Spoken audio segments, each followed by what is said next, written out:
Ayun nga sa sikat na kasabihan, there are two sides to every story and then there's the truth, kaya't nararapat lamang daw malaman ng publiko ang magkabilang kwento sa hiwalayan ng long-time celebrity couple na sina Catherine Bernardo at Daniel Padilla. Kamakailan lang ay binasag na ng aktor ang ilang buwan nitong pananahimik sa hiwalayan nila ng aktres at kanyang long-time girlfriend, na ang isa raw sa mga kumpirmasyon ay ang pagdidelete nito ng mga vlogs kasama ang kasintahan sa kanyang YouTube channel. Maliban sa revelasyon na ang dahilan ng kanilang hiwalayan ay ang kawalan daw ng plano ni Daniel sa kanilang 11 years relationship, ay ang revelasyon tungkol sa napabalitang namuong relasyon sa pagitan ni Catherine at ang kapamilya aktor na si Jericho Rosales na naging talk of the town. Matagal na kasi usap-usapan sa loob at labas ng showbiz na may iba daw nanliligaw kay Catherine at unti-unti na daw nahulog ang loob ng aktres dito,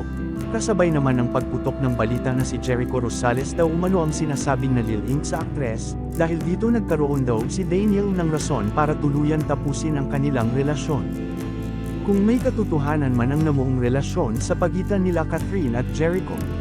ay igalang at tanggapin na lamang daw kung ano man ang meron sila ngayon, at maging masaya na lang sa kanilang naging desisyon.